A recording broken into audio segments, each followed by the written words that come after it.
Hey everyone, so today's video is actually going to be on this new champion, which is Gavin.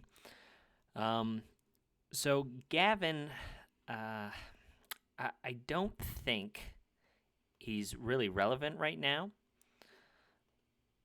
but I actually wanted to summon for him, so out of speculation, I think this new dungeon that's going to be coming out, I think he's going to be useful there. Just from just assumptions. Like, I don't have any information on it, but the only thing that I can gather is the other hero that was just released 2 weeks ago, Poros, has similar mechanics.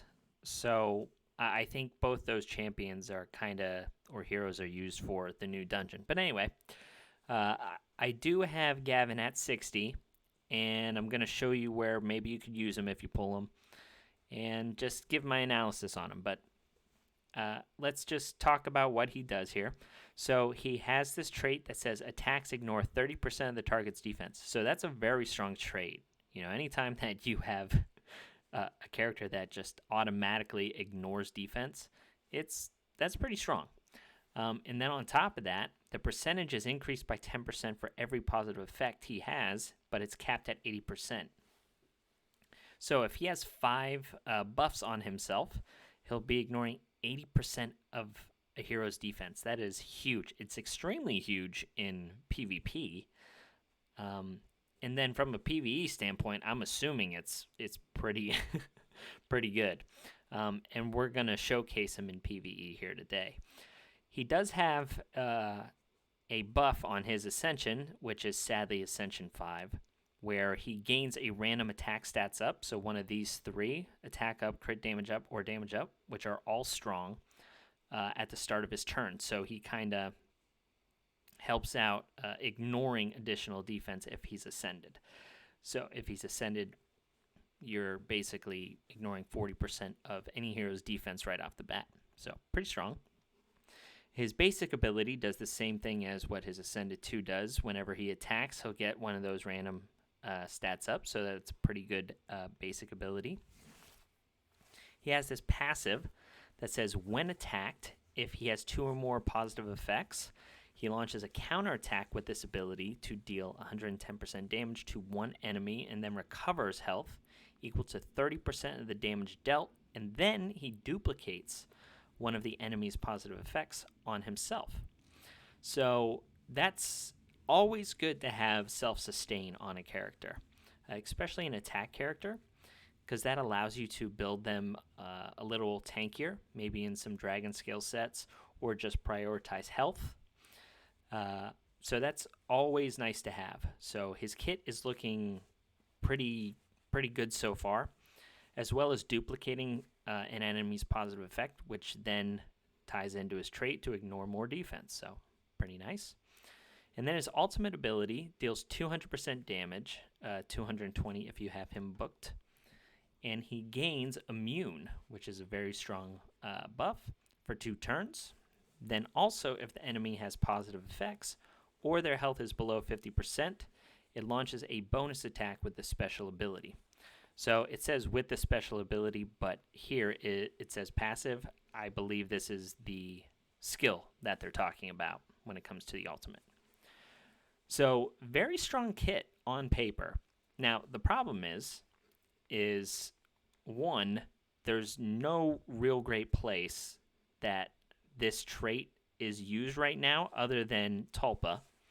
And the Tulpa dungeon is kind of garbage, to be frank. And Bella, which is a free synthesis character, also does something similar. So we're actually going to test his damage versus Bella's today. From a PvP perspective, I think he is a little bit better than Bella because he can ignore more defense than her. Because her trait is kind of conditional, which is directly correlated with Tulpa. They made her a Tulpa character, where he can just he doesn't have any kind of conditions that Bella has, where he can just ignore a whole bunch of defense. So he'd be really good to kill like Mathasias or really tanky grass wood element heroes. Maybe like whatever the dwarf's name is. I forget his name, but he's a pain in the butt. This guy, Ricard. Yeah. So anyway, with that being said, I'll show you how I have him built. So right now, I put him in a cursed set. So these are his total stats: 4,800 attack, 235%, then 158 speed. So not very strong, I don't think. I don't think the gear is crazy or anything like that. I prioritized attack over crit damage in his build because I'm going to pair him with Shane, and Shane gives his additional buffs to the person with the highest attack. But these are my gear pieces. I have in a 2-piece Raider set. So speed, crit rate, attack percentage, attack, crit rate, stuff like that. Attack percentage, crit rate. This is a nice piece. Attack percentage, speed, and crit damage. A little bit of crit rate there. Crit damage, attack percentage, crit rate. And then attack percentage, nice crit rate roll, and then some speed. So that's what we're working with. Let's take him into Tulpa, and I'll show you what he can do. So, like I said, we're pairing him with Shane and Florence. Florence is on a Faith set, so she'll give people a shield, which counts as a buff for him right there. And then Shane gives the attack up and the bonus damage buff on him. So right now, he's ignoring 60% of defense. My Valeria is going to clear this wave, though. But after that, he'll get an attack here. It's actually good that Valeria kills that entire wave because it saves Gavin's ultimate to go into the boss. So we'll have this immunity buff up right there when he goes onto the boss. Okay, so we'll slow this down a little bit. So there's the buff from Florence. So he's at 4 buffs right now. So that means he's ignoring 70% of defense. The 30 on top of the 4 additional buffs. So he swings in against Tulpa. That was a pretty strong attack. And then he does that bonus attack because he has bonus buffs on. And now since he got attacked by Tulpa, he'll counterattack and then heal. So, I mean, pretty cool. He's, like I said, he's not a bad Tulpa character. But this dungeon is terrible. And then on top of that, we already have a character that you can get freely. So, I mean, to summon for Gavin just for Tulpa wouldn't make a whole lot of sense. But here he's counterattacking again because he has those positive buffs on himself. So Tulpa always has positive effects on himself, so Gavin will always do that bonus attack on him. So there's that bonus attack. And then anytime he is attacked, while he has those buffs on, he will counterattack as well. So we'll just let this finish out. And then, yeah, we'll go back, look at how much damage he did, and compare him to Bella. Because I just need to give Bella Gavin's boots, and then we can just do a test run.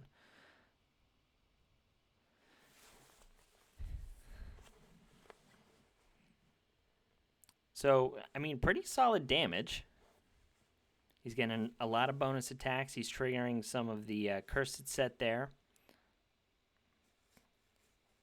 And this is like very mediocre gear, like 4,800 attack and 2,000, like 238% crit damage is nothing.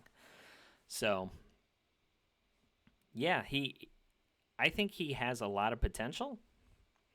He can be solid in PvP, but you're going to have to give him books, and there's just so many people that are better to book. Okay, so Valeria obviously does all of her damage basically on the waves, and then Gavin comes in, and he's doing most of the damage on the boss. So 324,000, pretty good. So let's do a quick switch here on Bella. And we'll go back in, and we'll see what she can do. So Bella does have a little bit of advantage here because she's Ascended 2. So she got bonus health and bonus attack. So she has that 15% attack. So Gavin was at like 48 and then 230 some attack. So we'll just give the boots that he's wearing. I think they're this one. Oh, right here. Yeah. Okay. So yeah, she goes up to 5,200. So, and right around the same crit damage actually. So she does have 400 more attack. So if she's around the same amount or whatever, we just have to keep that in mind whenever we're doing this comparison. So we'll go back in, pick Bella here real quick, and then see what happens. Bella's also a very, very good character for Tulpa, but again, Tulpa is just a terrible dungeon. So you don't farm it a whole lot. None of these characters are booked either, so goes to show how much this dungeon matters. I use books for, the Ash dungeon. I use books for Witch. And you actually don't need books for Dragon since Aaron was introduced in the Attack on Titan collab. So anyway, same progression here. Valeria, and then Bella comes in and finishes the wave off just like Gavin did. So same kind of thing. Shane's going to give the buffs to Bella. Go in there. Get the attack down, defense down.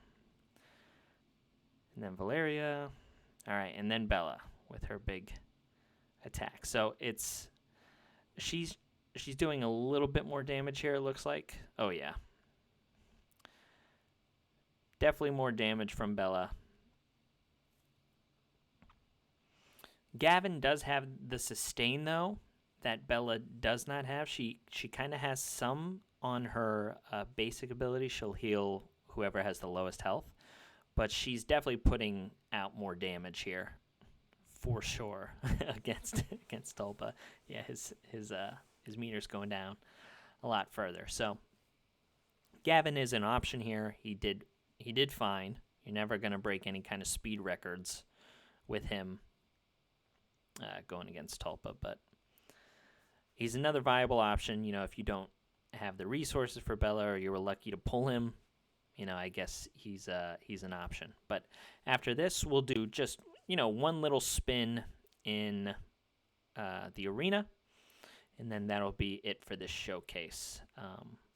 I don't know if you guys have noticed, but I'm a little more PvP focused than PvE dungeons and all that stuff. So a character like Gavin isn't super exciting or anything to me, but still, new character's cool.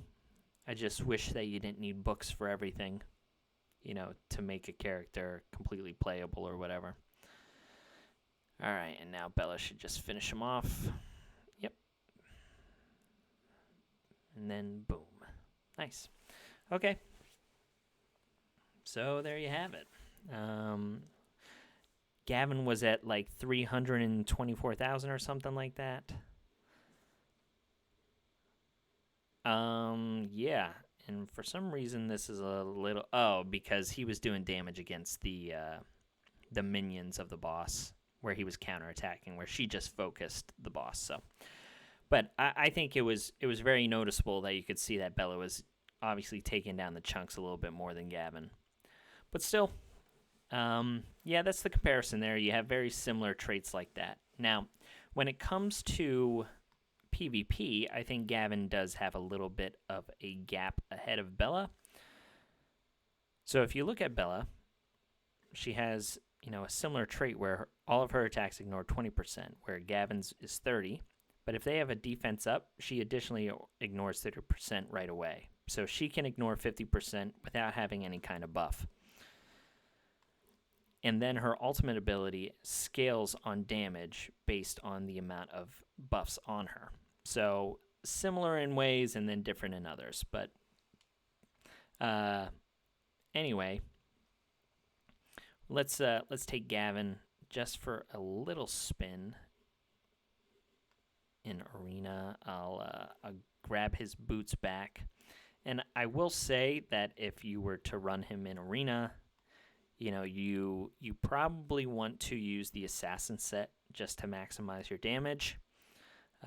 But because I'm short on time with this and I can't show you his full potential without him being ascended or, having books, we're just going to have to work with what we have. Okay, so let's try and find a Mathasia. Okay, so this looks like a fairly tanky Mathasia. So what we're going to do is we're going to bring in a buffer. I think somebody like Winstrix is going to be nice to give him speed up and attack up. I'm hoping that he goes before Jocasta gets this stuff up, and then we'll speed him up even more and give him damage up to make sure he goes with Tashir. And then I think just to finish things off, we'll bring in Levi for fun. How about that?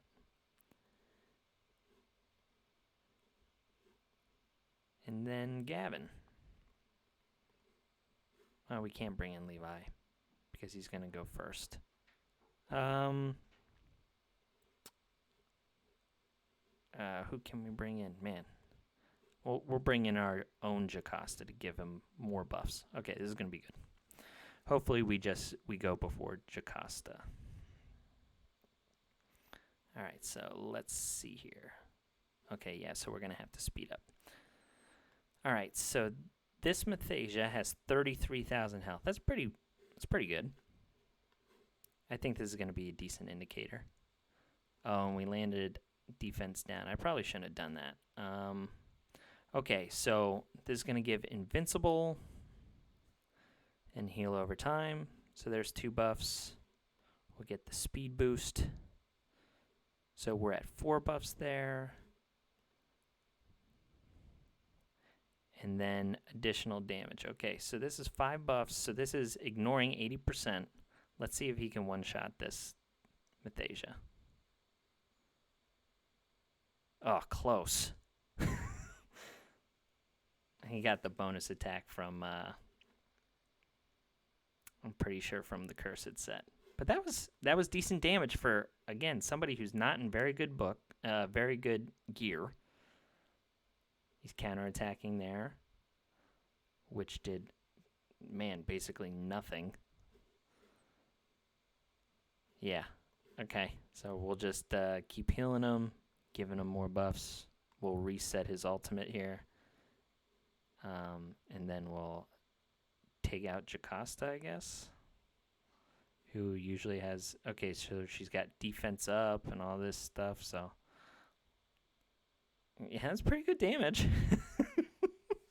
That's pretty fun. Okay. I think this...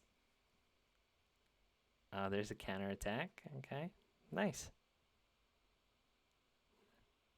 That's kind of fun. I need his ultimate back, though. If he dies or whatever, then we'll just get out of here. Yeah, see, without his ultimate, I know he's weak against this character, getting to flex. Like, this is not a PvP gear set. But anyway, the damage on the Jocasta and the Mathasia were actually pretty impressive. He might be viable for RTA, to be honest. Although this kind of setup is extremely unlikely. All of the counterattacks are pretty nice. All right, I need to put up this invincible or the Hyam here's gonna kill me. Oh dang it, that was dumb. Ah.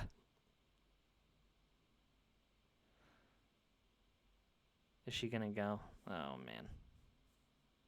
Oh yeah. Anyway, okay, that's a wipe. But yeah, like I said, pretty good damage. So just something to think about. I will focus, I guess, on why I pulled for him. The reason I wanted him, like I said, I think he's going to be in this new dungeon where the new boss, whoever it is going to be, I think he's going to get much stronger when he's below 50% health. Because this effect mentions that, and then the new character that just came out, who I tried to get, also has a similar thing on his trait here, where all members